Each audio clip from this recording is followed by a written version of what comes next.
Hey, today is National Sunglasses Day. Yes, National Sunglasses Day. Is your future looking so bright you've got to wear shades? Or maybe not?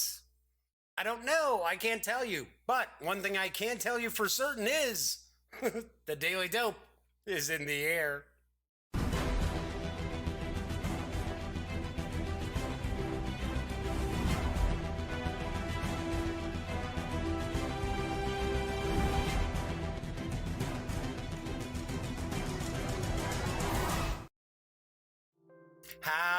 Howdy, gang. Yes, I am Jeff McAleer back once again as your host here at The Daily Dope, presented by thegaminggang.com, of which I happen to be the Grand Poobah. Today is Wednesday, June 27th, and I like to look at Wargames on Wednesdays, so it's a Wargame Wednesday. And I am not going to do the entire show wearing sunglasses. That was just a little bit of a gag. Anyway, welcome aboard. Good to see you once again. And I am going to actually be taking a look at a pretty highly anticipated release from Ares Games and Phalanx Games, and it is Hannibal and Hamilcar. It is the 20th anniversary edition that Phalanx Games has put together and is being released here in the US as well as non-European countries by Ares Games. So do want to mention both kitties are with me downstairs in the duct tape studios. So I see Pinky's already starting to chime in. So hopefully Pinky will kind of chill out a little bit and take a nap like my good kitty Smokey happens to be doing at the moment. So lots going on. I got a big show. I've got plenty of news. I'm going to dip into the mailbag again, answer a question from the mailbag. And of course, I am going to do the unboxing and first look at Hannibal and Hamilcar. So do want to point out this is a live stream. If you happen to be watching on YouTube right now, you can chime in, say hello if you got a question or you want to see something a little closer when I'm taking a look at Hannibal and Hamilcar. Be sure to ask. Chat is not on screen. It is actually through YouTube, and if you happen to watch this after the live stream, which I know quite a lot of you do, then you'll be able to follow the chat on the sidebar on YouTube. So do want to point out that I'm still getting over that damn con crud from Origins Game Fair, and at least my sinuses are pretty clear now, but I'm still kind of raspy and kind of wheezy. Anyway, so let's jump into the news, because if you like 18xx titles and tile-laying games, you might want to keep your eyes open for Railroad Rivals, which is coming from Forbidden Games. Here's the dope. While playing Railroad Rivals, you connect cities via one of the 12 great railroads that scratch... Jeez, come on, Jeff, what's going on here? There we go. Wet the whistle a little bit. Anyway, you connect cities via one of the 12 great railroads that stretched across the United States, while simultaneously building your stock portfolio. Money. Then use those railroads to make deliveries that drive up the price of your stocks. At the end of the game, the player who has run the most profitable railroad while also owning the most valuable stocks becomes the greatest of all of the Railroad Rivals. In a little more detail, Railroad Rivals is a tile drafting and laying game in which you build a railroad empire that stretches across America and across your table. Each turn you draft one new city tile and one new railroad stock tile. Then you lay one of your city tiles next to a city tile that's already on the table to create a link between the two cities. The matching edges must both have the same railroad on them. Each newly laid city gets one or more randomly drawn colored cubes placed on it that represent the goods that can be delivered from that city. After all players have laid their city tiles, you deliver one goods cube using one of that city's railroad links. That gives you points and raises the value of that railroad stock. At the end of the game, your score is the total of all the points that you receive from deliveries, from other players using your railroad links, and from the value of all of your railroad stock tiles. Railroad Rivals is for 1 to 5 players, ages 8 and up, and plays in about 30 to 60 minutes. Excuse me, as I told you, I'm still kind of raspy. The game will carry an MSRP of $44.99 when it releases this summer. It is a Q3 release. Seems kind of interesting. I like the art style. Art style looks pretty cool. I like tile laying games. Trying to remember what kind of tile drafting games I may have played in the past. I believe I played something that was tile drafting, but it's on my head. I can't recall what it was. But for those of you out there who like the whole 18xx Railroad Empire sort of genre of games, this seems like this would be pretty quick to jump into and probably fairly easy to introduce new players into that genre. Anyway, moving right along, there is a new supplement for the last Parsec setting from Pinnacle Entertainment Group, and of course it is for Savage Worlds, and it's hit Kickstarter and has done extremely well in its first few hours today, and I've got the dope on Iron Gate. No guards, no rules. Iron Gate is an intergalactic prison planet populated by a melting pot of the worst criminals the galaxy has to offer. Left to their own devices, the inmates have created a culture of violence, greed, and profit. And there is profit to be made on Iron Gate. Built atop the ruins of a former mining colony, the prison operates its own Relium mine. As long as the prisoners produce ore, Jump Corps supplies the inhabitants with food, medicine, and goods they can't get on the barren planet themselves. But something has gone wrong. Terribly, terribly wrong! Lately, prisoners are escaping. Can your Jump Corps CorpSec team infiltrate one of the planet's most ruthless gangs and discover how they're performing this impossible feat? Or maybe your crew goes a different direction. Maybe they're guilty as hell and want to find a way off. Or run the place. Your GM can use the Iron Gate source material however she wants.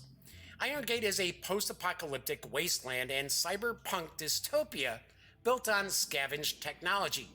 Parts are an urban nightmare of overcrowded streets where no one is safe and everything is for sale. Criminals are here for life. Some see this as a death sentence, others as licensed anarchy and opportunity. And stars help those poor souls sent here by mistake. Pinnacle does have a very short kind of teaser video. In fact, it's about 40 seconds long. But let's sit back and take a peek.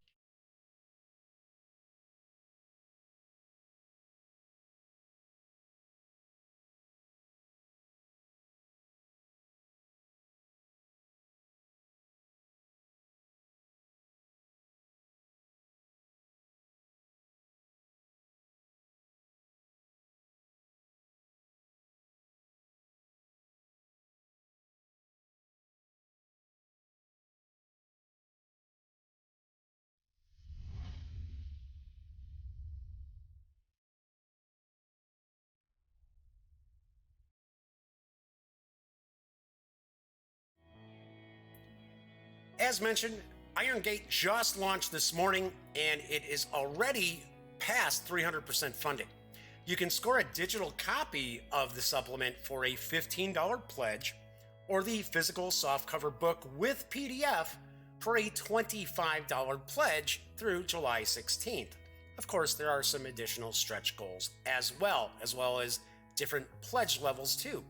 Expected delivery for both the PDF and physical book happens to be November of this year. The Last Parsec is pretty popular as far as a science fiction setting for Savage Worlds, so it's cool to see a new supplement coming out, and this does sound like a pretty cool setting as well. One thing I am a little surprised at is Pinnacle Entertainment, normally when they do a Kickstarter for any of their Savage Worlds supplements, tends to be like really close to being done.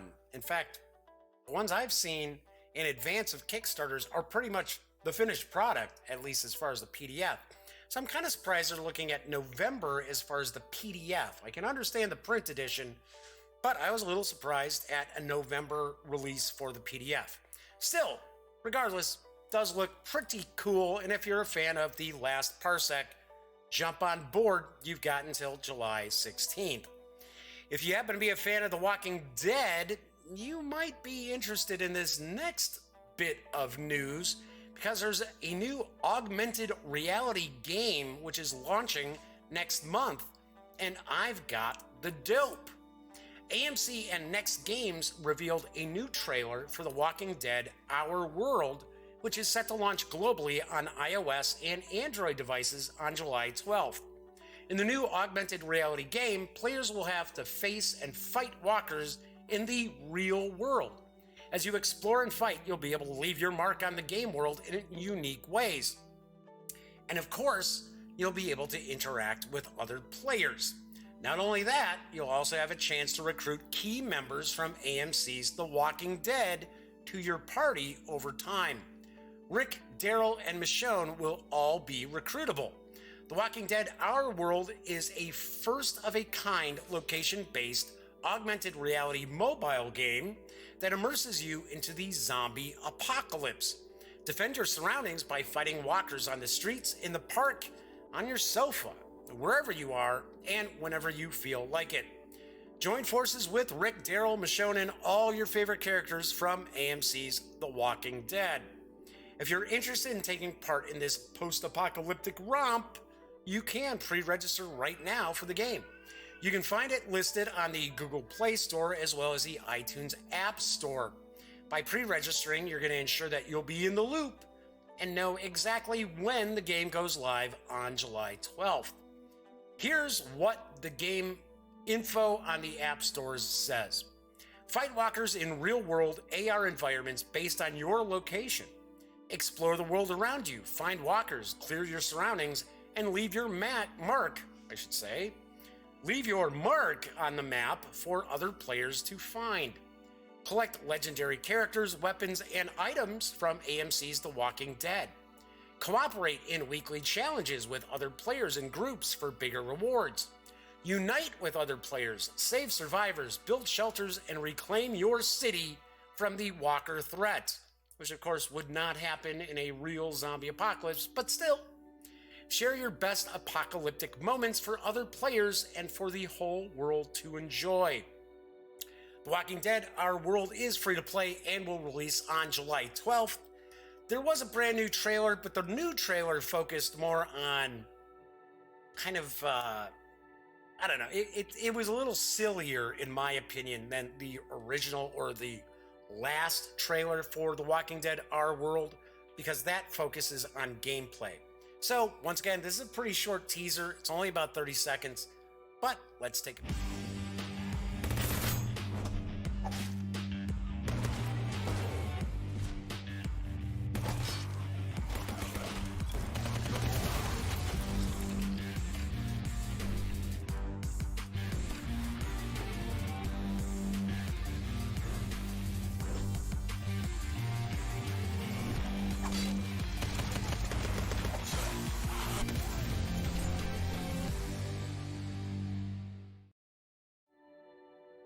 I gotta say, that does look pretty cool. Of course, anyone out there who had played Pokemon Go knows how the augmented reality sort of game works.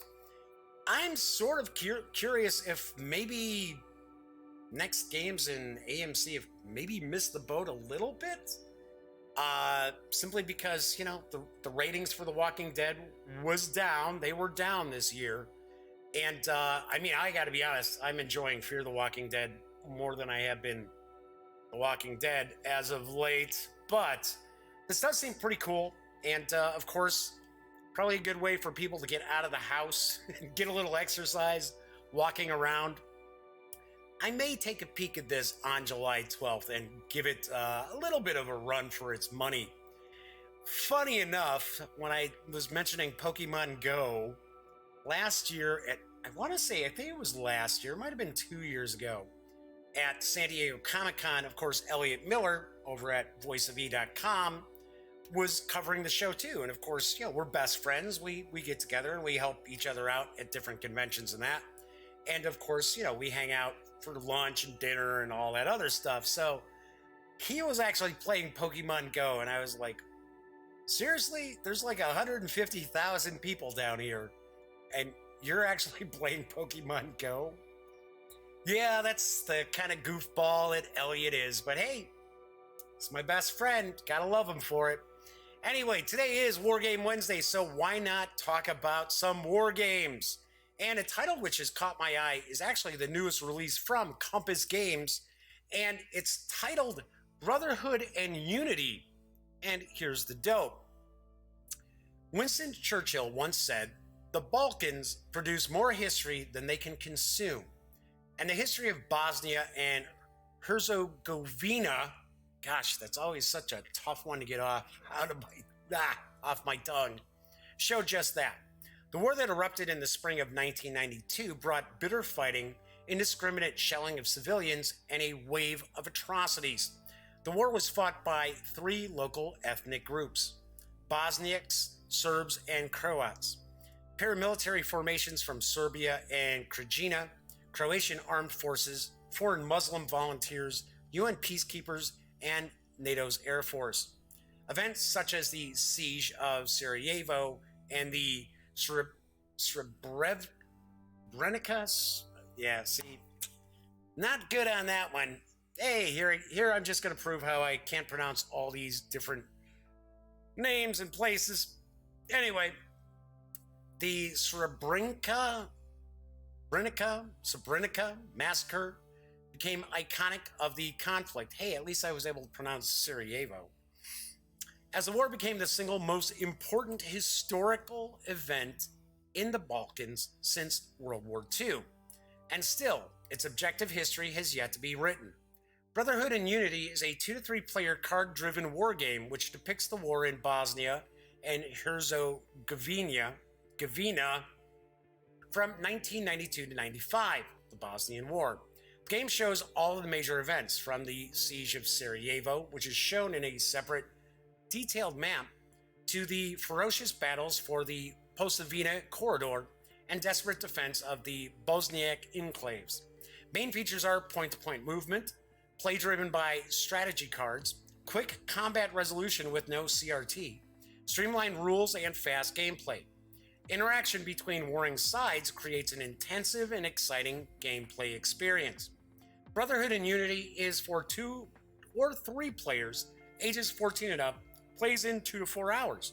The game is currently available for pre-order from Compass for $52 and will carry an MSRP of $69 when it comes out. So this looks interesting. It has kind of piqued my interest a little bit, even though I can't pronounce most of the locations. But the thing I'm kind of curious about is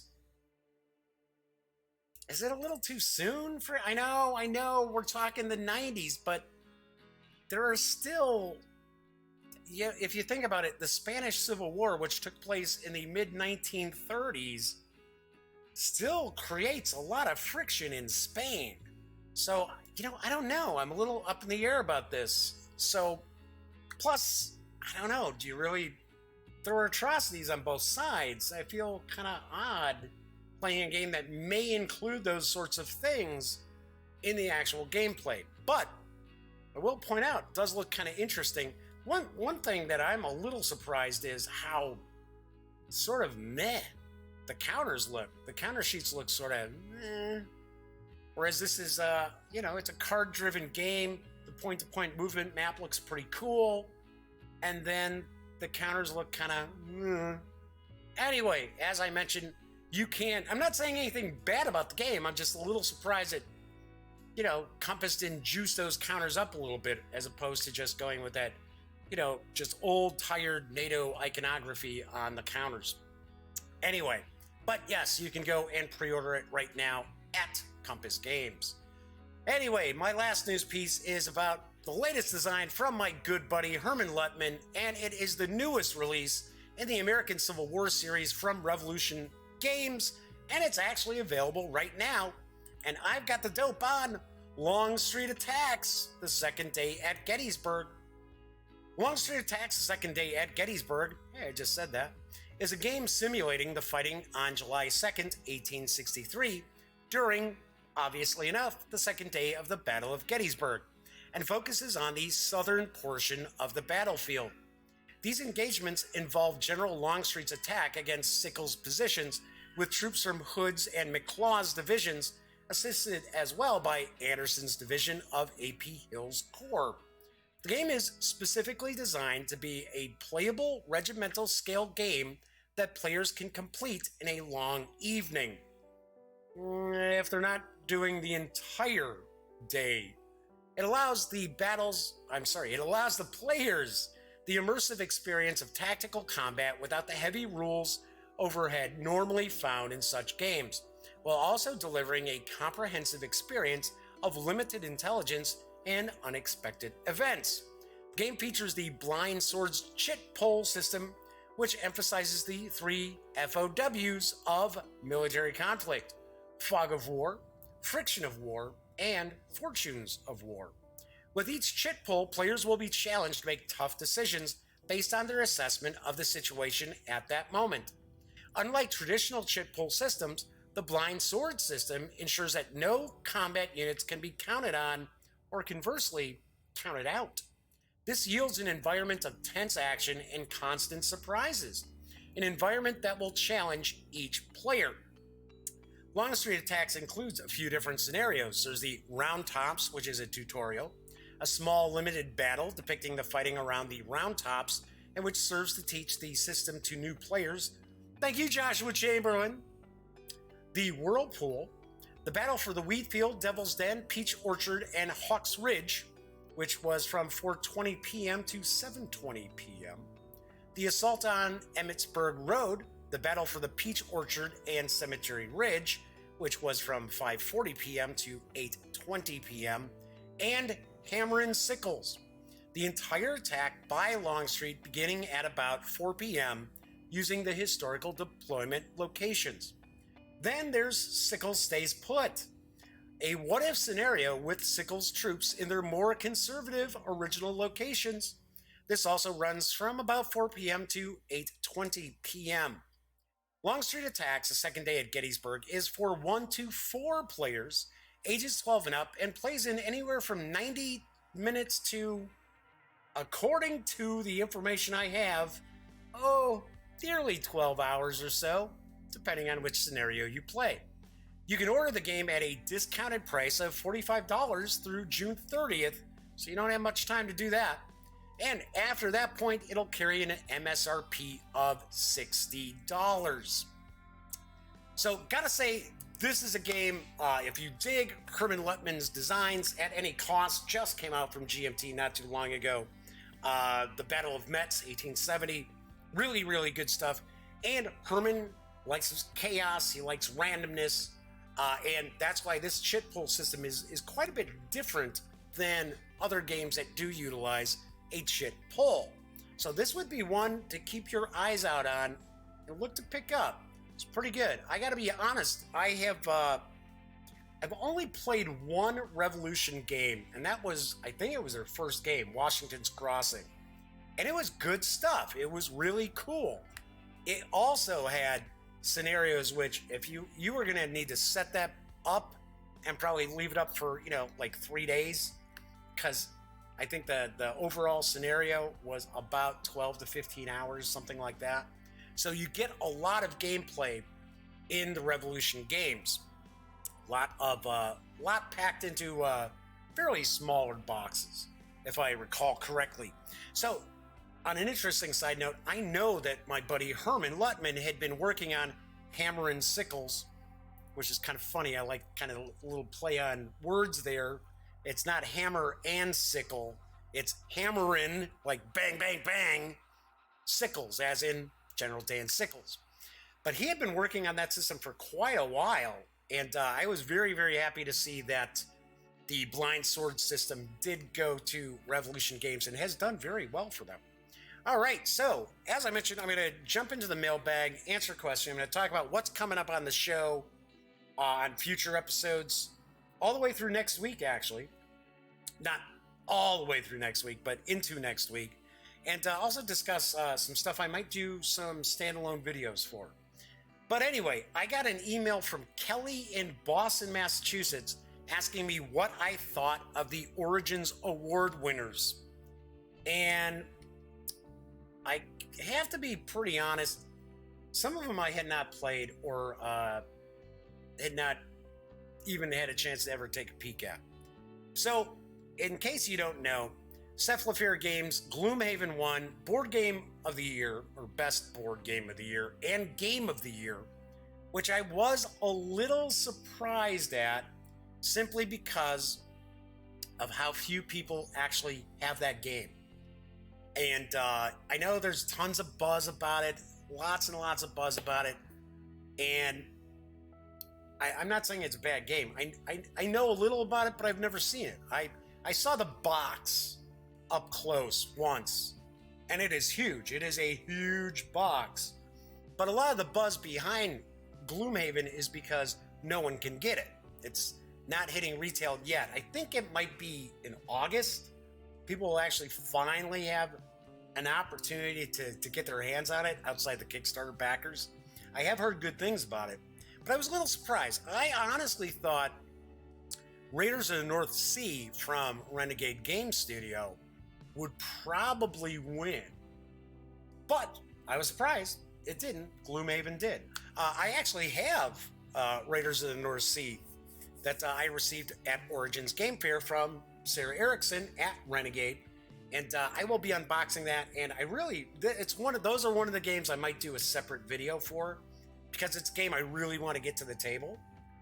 So, best card game of the year actually was Ex Libris, which was from Renegade. And I heard really, really good things about that, so I didn't really have a beef with that. Azul from Plan B Games won Best Family Game of the Year. I know nothing about it. I don't play a lot of family games. And I know that's not really my audience either, so I don't really push for true family games. So, I don't know. I have nothing to say either way. Best role-playing game of the year, Adventures in Middle-earth from my friends over at Cubicle 7. I can easily see that. I certainly have no beef with that whatsoever.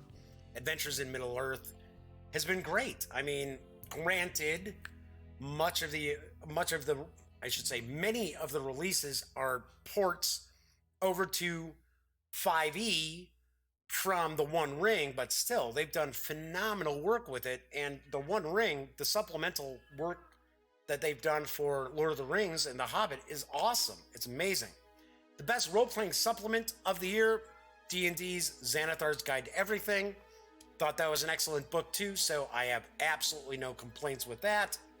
Best miniatures of the year, Warhammer 40k 8th edition from Games Workshop. That was absolutely no surprise there. Games Workshop usually kind of has a stranglehold on the miniatures awards at Origins. Best game accessory of the year, Terraforming Mars Organizer from Broken Token. They've got some cool organizers. I've got to admit, I got to see some of them up close. At Origins. Me personally, okay, and I know this will probably irritate people that I say this, but I can't imagine spending more on an organizer than I actually spent for the actual game itself. To me, that's a little bizarre. And if you got to sit there and have organizers for all your different games that you play, to me, that's a little anal. That's a little, you're probably one of those people who likes to email me telling me how much I suck. That you take your gaming just way too seriously. But still, those organizers do look really, really cool.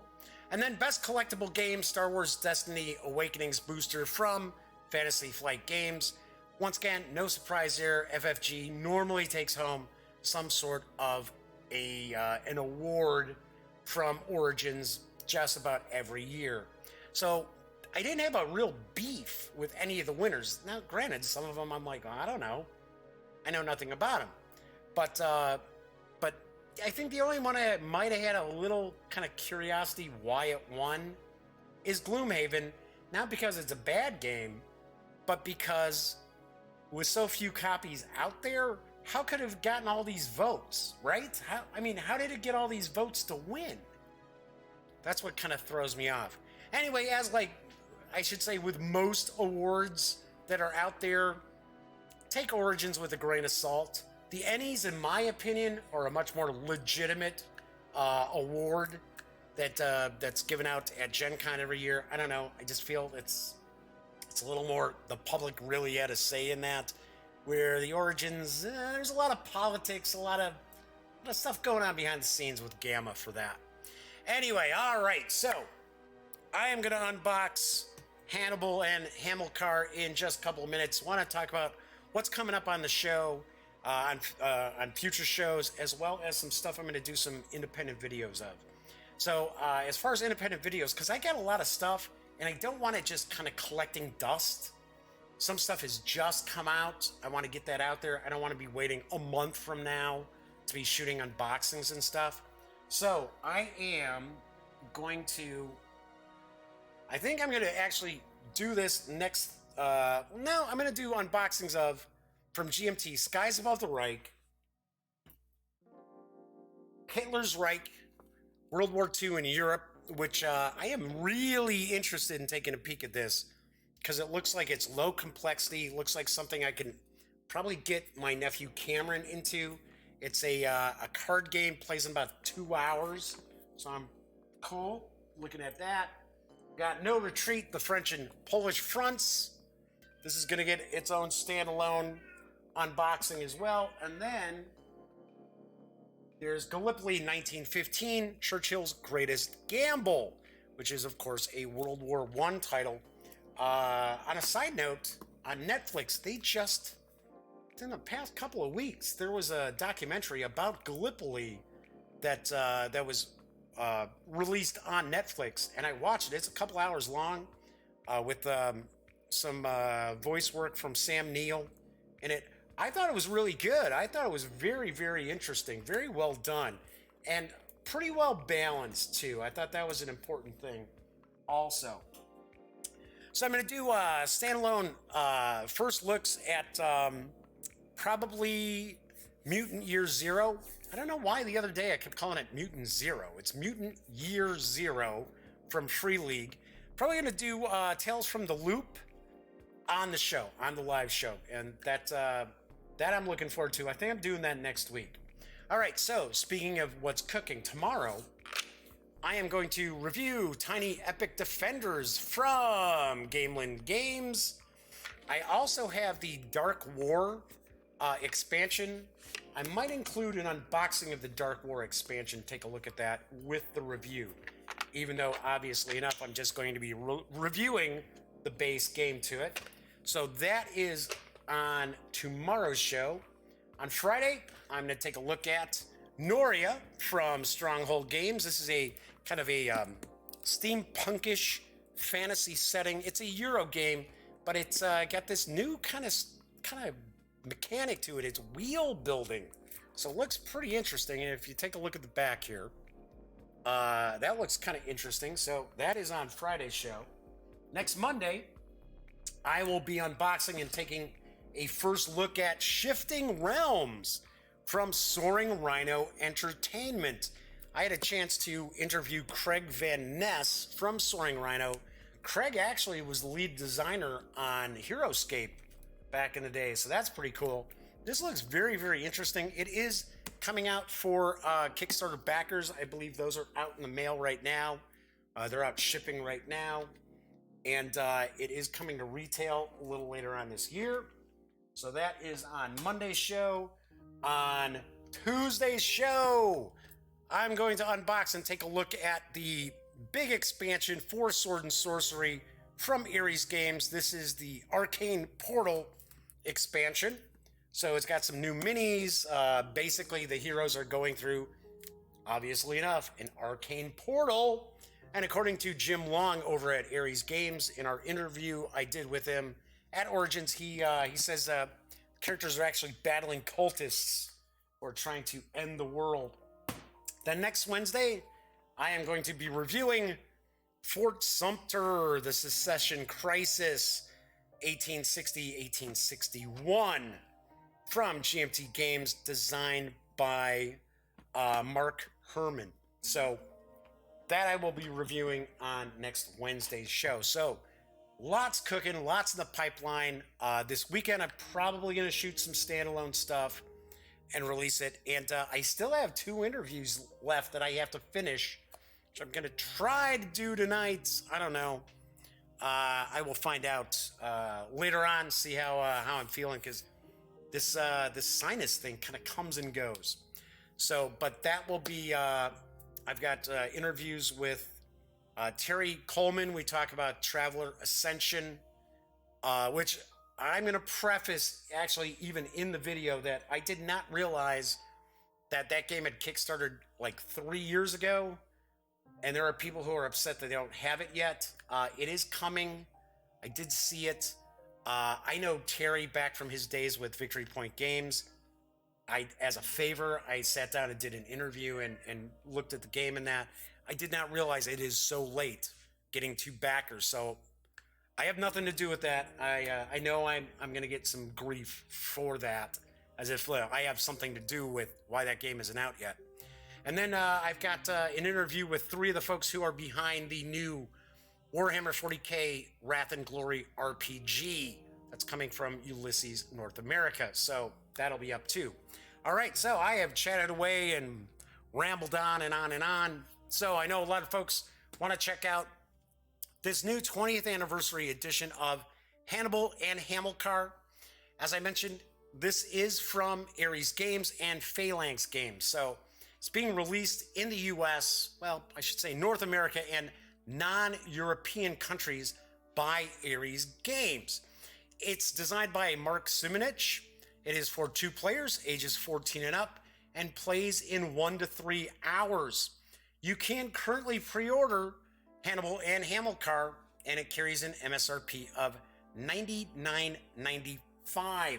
Now, this new edition does have some additional design work done. I'm going to try to pronounce this person's name when we take a look at the box here. I know I'm going to get it wrong. I know it. I know I'm going to be nowhere near the correct pronunciation. All right, so this is a pretty good sized box. It's got a lot of heft to it.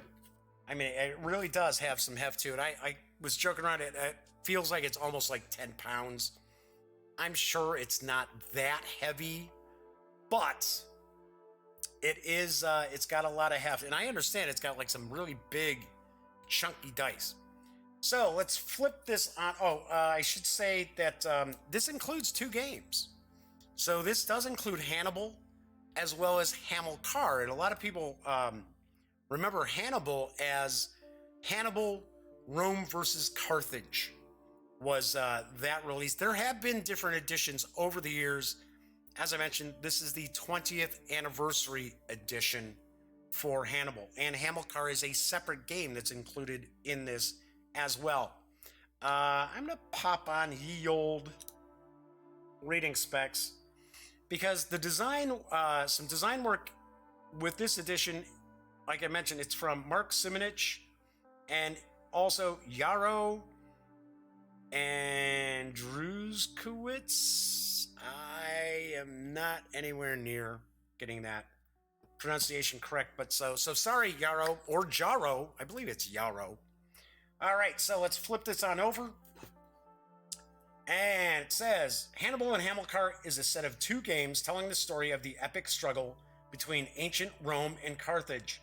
That conflict, known as the Punic Wars, lasted more than 100 years and has defined our modern reality in many ways. Hannibal, which is set during the Second Punic War, has been designed by one of the most acclaimed designers in the world, Mark Simonich. The game has won numerous awards and is considered to be a golden classic. The 20th edition of the game includes new scenarios, variants, and streamlined game mechanics. It is an asymmetrical political game that presents a conflict between 2 superpowers of antiquity with a classical Clausewitzian perspective. according to which a power only reverts to military operations when there is no other way to achieve the goal, political dominance. Hamilcar, which is set during the First Punic War, is a companion game designed by Mark Simonich and Yarrow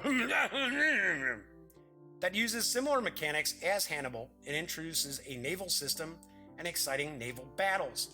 Both players compete for control of the Mediterranean Sea in a conflict that will be described as the struggle of a land-based empire versus the world's naval power. Rome's goal was to break through the island chain of Sicily, Corsica, and Sardinia. Carthage's defensive line to contain Rome on the Italian peninsula. So, if you are not overly familiar with antiquity, Hamilcar was actually Hannibal's father. So, interestingly enough, Hamilcar the game came out after Hannibal, but Hamilcar is Hannibal's father.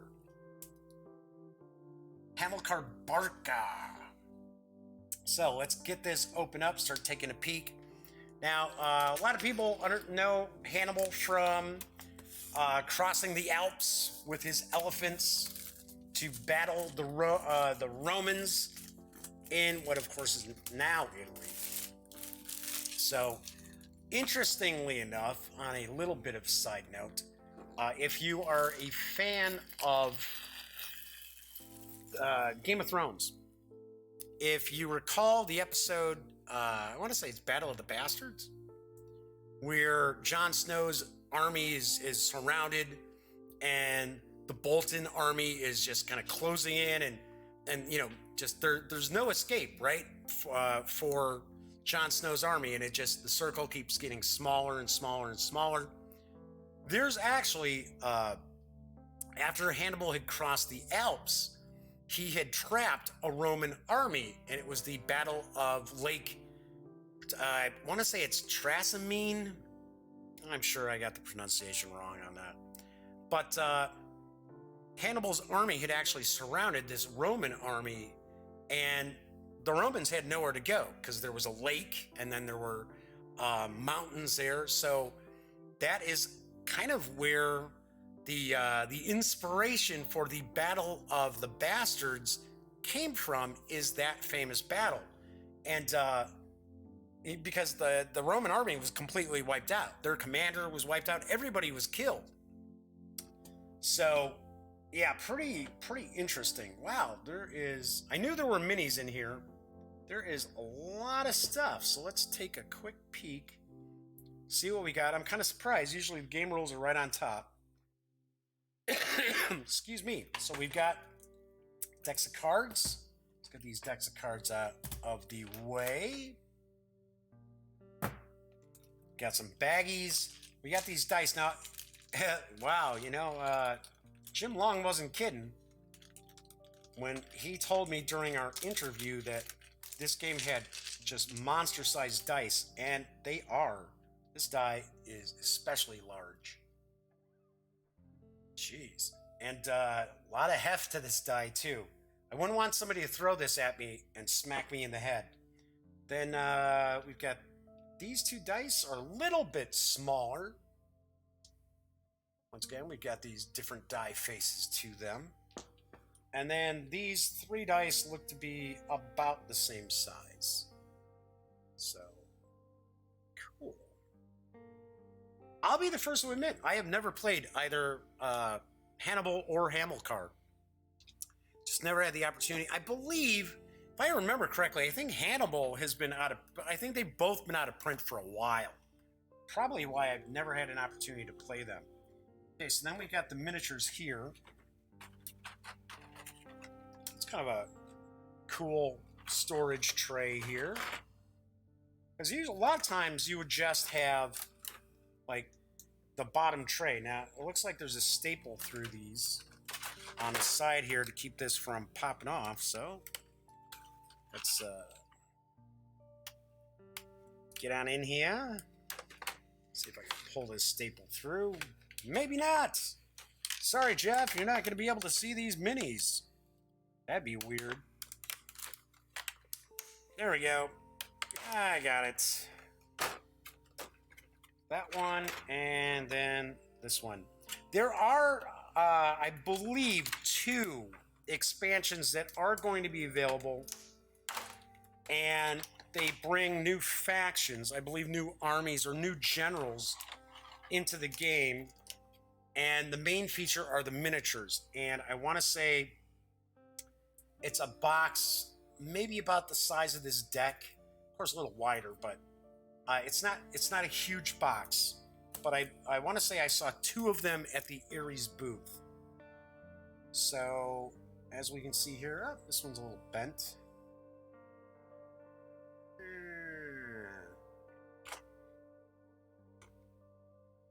One of the things that sometimes will happen with plastic minis is they get a little bit bent. But that's okay. So we can see, of course, carrying the Roman eagle. It's like quite a few different sculpts too.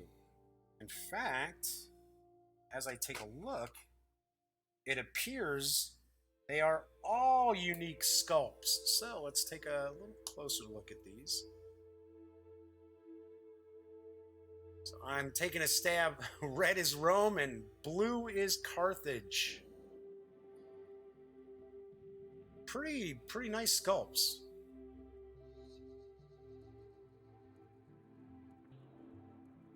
Yeah, actually, those would paint up really nice. I get the figures out of the way so you get a clearer look at this.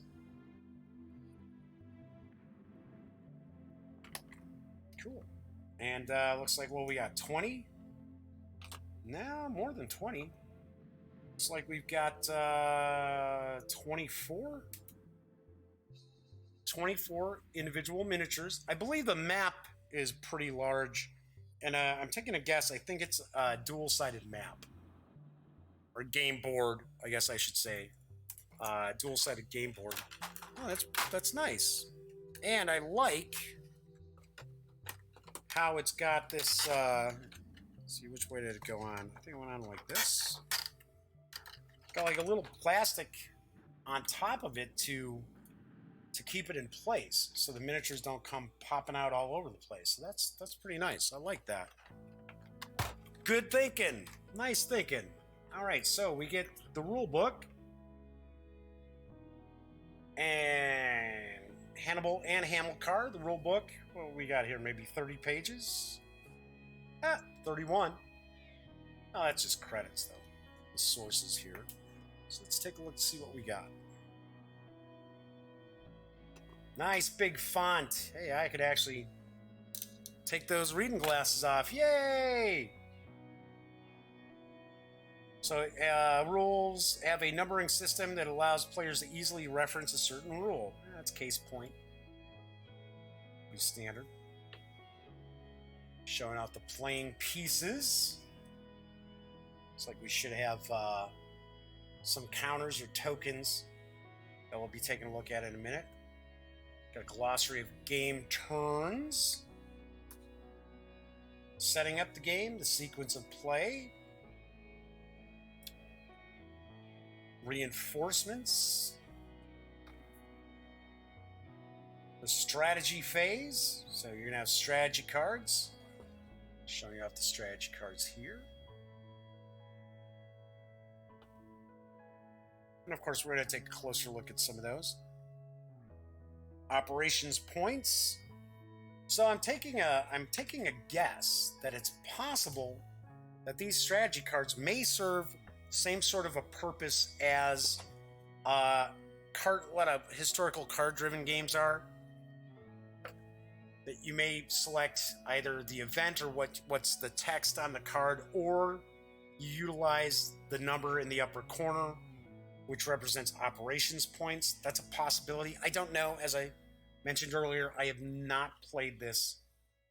I have not played either Hannibal or Hamilcar in the past. It's got the events, remove if played cards, stacking and subordination, movement, who may move. No one, nobody may move. And we've got naval movement. So it looks as if this one rulebook may combine both Hannibal and Hamilcar, because I don't think there's naval battles in Hannibal. But I could be wrong. Okay, so we've got land interception, which is what the Romans kept trying to do with Hannibal. Avoiding land battles and pursuit. And we've got land battles. Oh, we got battle cards. Cool. Different tactics. Of course, in ancient warfare, you'd come up kind of with a strategy to utilize and formations in that. Once the battle began, that was it. That was the end of that. You throw those right out the window pretty much. Got retreats, withdrawals, elephants,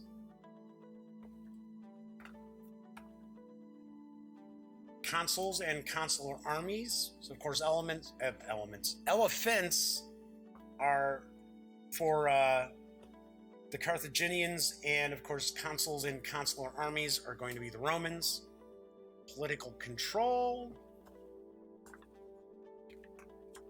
So a lot of rules, but I do want to point out a lot of illustration. The font's pretty big, so it does not look like this is going to be difficult to pick up.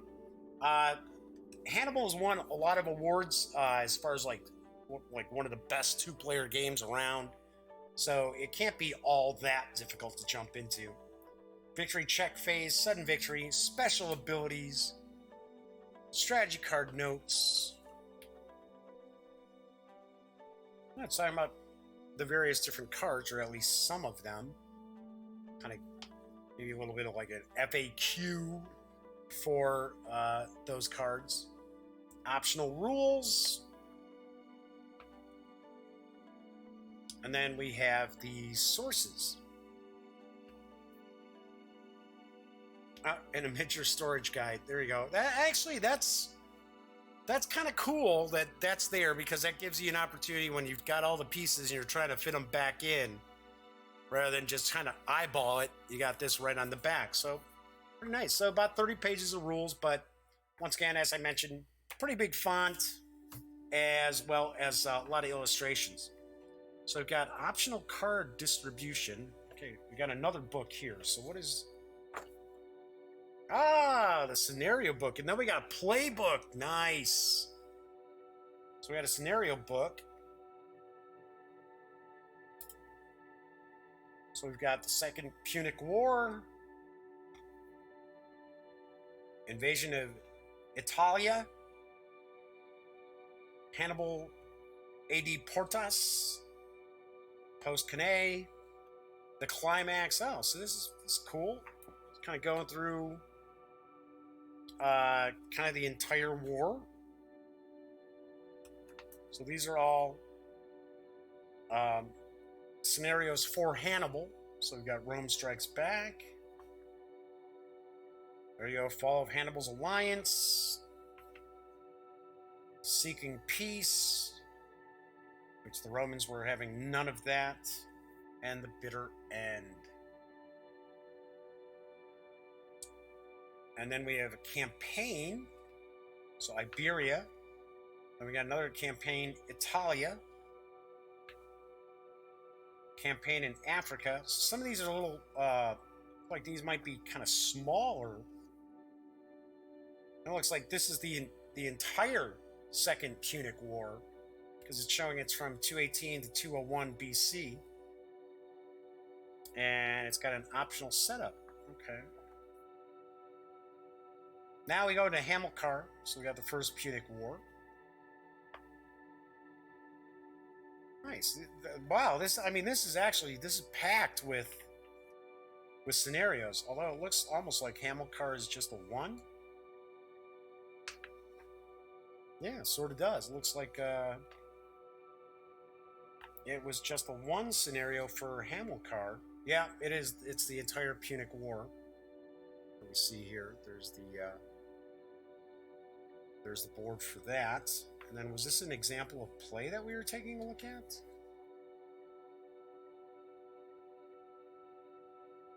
Yep. Oh, okay. So we're showing an example of naval movement in battle. looks like that's pretty much what we're looking at here. Different examples. Looks like this is a naval battle that's going on. This is still all Hamilcar. Now then it talks about the scenario generals in Hamilcar. And then some designer notes. And then optional cards distribution on the back here. So, I wonder, I believe maybe this is indicating, okay, which scenario it is for Hannibal and what cards you might include in the deck, or maybe, I would take a guess you're including those, not removing them. So, yeah, nice. A lot to this so far.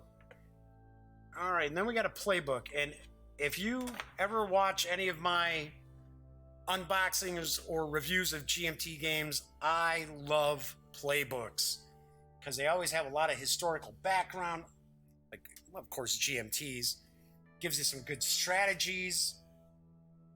So right here we've got historical background, the game objective, turn sequence, strategy cards, how to achieve victory. Dear players, since you're already familiar with the goals of the game, now you need to learn how to accomplish them. Yeah, okay, that would make sense. Setting up. Wow, this is a pretty cool book. Pretty cool booklet. Tutorial, acquiring political control. What causes CUs to be removed from the board? Taking a guess, CUs are probably kind of like control markers, like political control. How can you maneuver with success? How can you use naval transport with success and cross an Alps pass? Land battles. Talking about different land battles here. Hasdrubal's faith. Hasdrubal was Hannibal's older brother who died, and Hannibal at I want to say he was about 26 years old, actually took command of Carthage's forces. How can you slow down enemy troops and win a battle? How to lay siege or subjugate hostile tribes successfully. Tutorial, the siege of Syracuse. Or I'm sorry, Syracuse.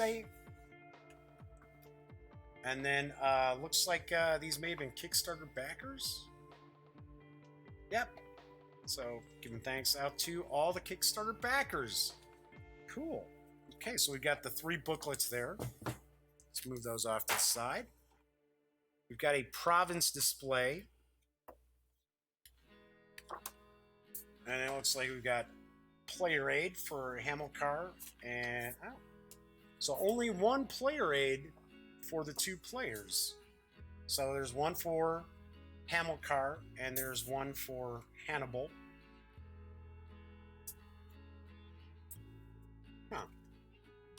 Little surprise. Normally I would think you would have 1 of each, but only the 1 for each game. So we've got that. They've got a province display. Not sure what that would possibly do for us. We got an attrition table, siege table, retreat table. So it's like a lot of the tables that you're going to utilize in the game are right here. I would hope that you don't need this then at the same time, because that'd be pretty tough. Of course, you can always scan it. Not that big a deal. Okay, so get those out of the way. And then last, we've got the board, which I'm taking a guess is probably for... Oh, nope, sorry, not last. Still have the tokens. So let's take a look at the board, which I'm pretty sure we're not going to be able to fit in here. But we'll at least get a peek at some of it. Yeah, I can see that this is a pretty good size. Pretty good size board here. So, and it's dual-sided. And I think I don't know. It's set up so you've got different sides facing each of the players. So I'm taking a guess this is probably the Roman side here. And then we've got the Carthage side. Turn this around. Actually, probably try to do a little bit this way. So Roman side here, Carthage side here, possibly. Looks like different turn markers, maybe depending on which scenario you're playing. Then it is point-to-point movement, of course, like so. And I'll take a look at, whoops, down here. So I'm taking a stab. This is the Hamilcar board, because there's the naval battles area there. I think that's where you play your naval battle cards. So let's take a look at the other side. As I mentioned, it's dual-sided. So here we've got... well, yeah, actually, you know what? If I think about it, it might actually be, depending on which scenario you're playing. No, I guess I probably am right. This looks like this is the map, or this is the board, I should say, for Hannibal, because there are no naval battle area on the board for you to put the naval battle cards down. Yeah, and it's 2018 BC, so yep, this would be Hannibal. So, cool, very cool. Looks like a really, really nicely done. I don't want to say it's a revamp completely, but I can see that this is a lot of effort has been put into this. So next, let's take a look at some of these cards real quick. So let me get this open here. Yes, I know it's got the little tab, little pull tab for you to open this up, but for some reason I can never get decks of cards open that way. Spend more time trying to get the little tab to pull. Okay, so let's see.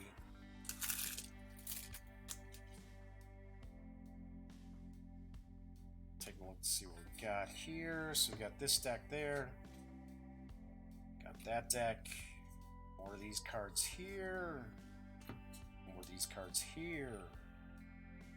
I think these cards, are the naval battle cards. Yeah, so we got fire ships, broken hulls, flee, run away, boarding, panic, reserve squadron, skilled crews, Greek fire. Nice, cool. So we've got these different cards with some contemporary sort of artwork there.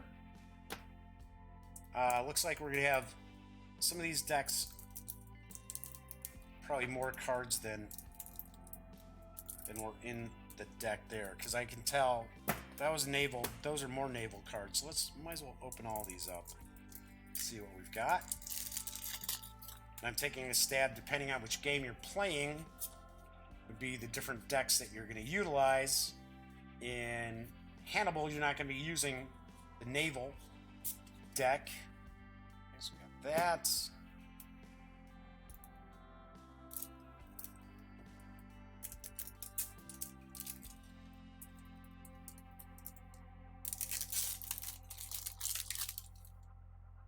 Okay, still have these. Okay, so they're all those. And what do we have here? Obviously, we can tell we've got more naval cards. But I don't think it's an entire deck.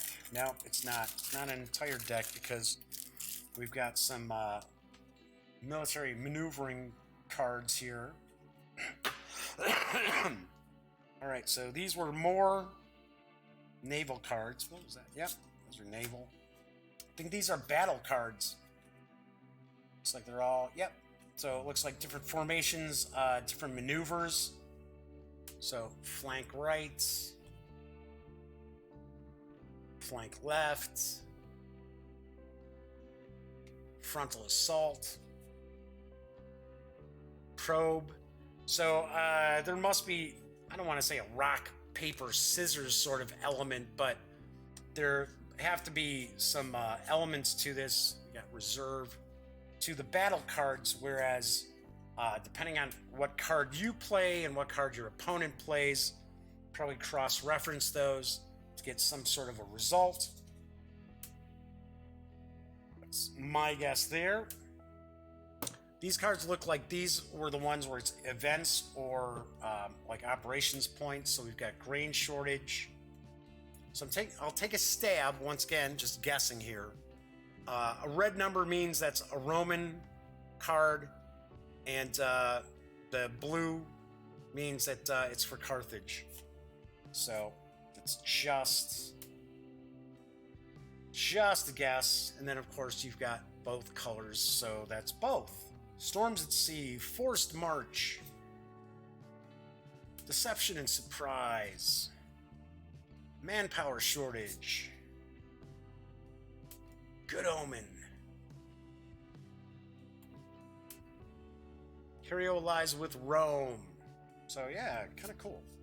Sort of a kind of a GMT-ish sort of feel to it, you know, card-driven game feel. For some reason, I want to say Mark Simonich has designed games for GMT too. So, okay, so that's what we've got with these cards with the elephant on the back. And I do see the cards are numbered down in the lower right corner.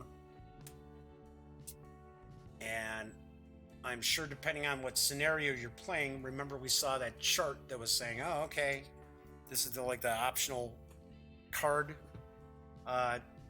chart there, so you could, you know, what cards would go in the deck or what cards you'd remove from the deck. Looks like this is a Rome deck here. Yep, because there's Scipio. Almost looks like these are like Roman leaders.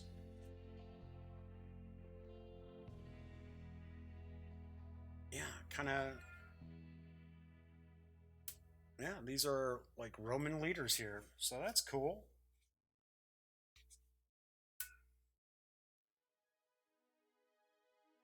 A lot of different artwork. Yes, I know. Pinky's chiming in. She's impressed. Yep, sure enough, that's what they are, because now we've got the Carthaginians.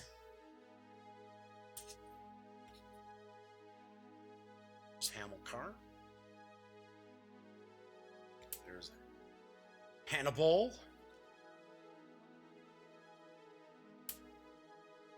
Yep. Asubral. I should say Hasdrubal. God, man. It's like I can't even talk today. I noticed he has absolutely no special ability or anything like that.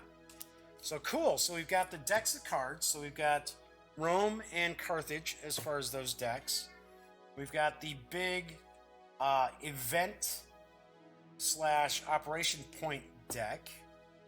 We've got the naval battle deck.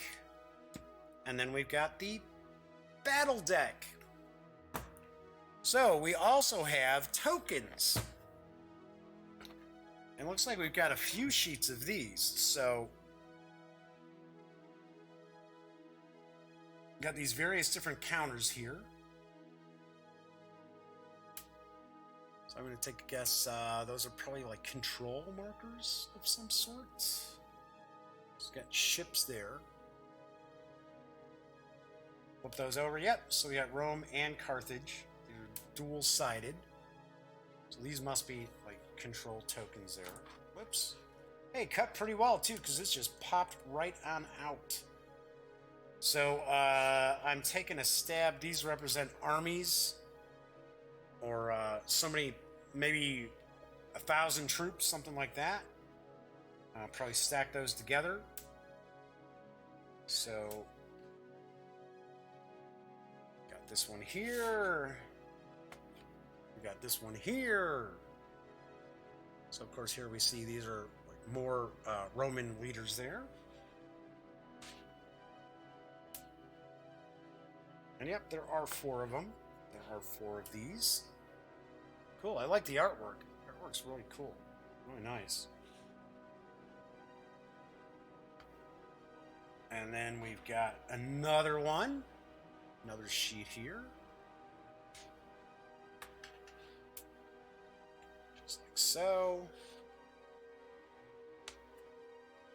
And then finally, another one with more leaders there too. Cool. I'm really looking forward to checking this out because I had always heard over the years that this is a really, really good game. I heard this is an excellent game, and had never had an opportunity to even see it anywhere. So, all right. So we've got. What I'm going to do it this way. I'm going to put. I'm a little surprised that there's a there's for the miniatures. There's the little how am I thinking? Little plastic tray. Duh. Wow. Couldn't get the word tray out. But there isn't anything for the cards. A little surprised. But so we've got the dual-sided board. We have the 4 sheets of counters. Pop those back in. We've got the province display as well as the player aids for each of the games. We've got the playbook. Whoops, as I bang the mic. Got the playbook, the scenario book, as well as the rule book. We've got the different miniatures, and I don't know if we're going to have enough space here to fit these decks of cards in, so that's kind of weird. So let's try breaking these down a little bit. I will figure something out. No doubt I'm going to put these in a bag or something. Although what I think is kind of wild is there's like if you look at the top of this, there's kind of like grooves in that. I would guess maybe you put counters and things like that in there. Just a stab in the dark. So come on. I don't want to ding up these cards at all, so let's kind of separate these out a little bit. And then, of course, we got the huge dice. So, yeah, this is one of those games where it's like, wow, it came out of the box really easy, but now it's super difficult to get stuff all back together to get the box closed. Kind of having a feeling it might be that case there, because we got these big chunky dice along with this as well. So this is kind of weird. All right. Well, I will figure something out, but all that goodness is what we find inside Hannibal and Hamilcar when we take everything outside the box. Once again, as I mentioned, the game is from Phalanx Games. It's released in North America as well as non-European countries by Ares Games. It is for 2 players. It is the 20th anniversary edition, and it is available for pre-order right now for $99, and I want to say it's 95 cents. But wow, it looks jam-packed. It looks really, really cool. So I'm hopefully going to get to play this over the weekend. I am going to be reading the rules probably in the next couple of days or so. So yeah, so I'm hoping that I have an opportunity to maybe bust this out with my nephew Cameron. Who knows? Don't know. Of course, Elliot Miller's always a good opponent for these sorts of games. But with Origins Game Fair being very recently, I probably won't get to game with Elliot for about a month. If maybe not even until after we go to San Diego Comic-Con. So just kind of weird how that works. Anyway, all right. So that is it for today's show. Once again, when you're not watching The Daily Dope, be sure to visit gaminggang.com for all the latest in gaming news, reviews, comics, movies, TV. You know the drill. Get your geek on at thegaminggang.com. Once again, I'm Jeff McAleer. I will be back tomorrow. So until then, enjoy the rest of your Thursday. And as always, thank you so much for watching.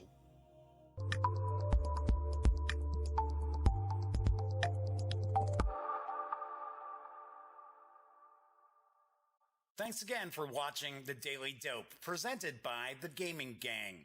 If you like this episode, be sure to give it a quick thumbs up. And if you dig the channel, please subscribe.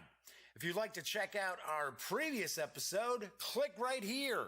And if you want to check out a somewhat randomly selected episode, give a click right down here.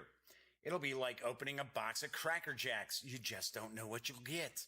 Once again, thanks for watching, and I'm Jeff McAleer.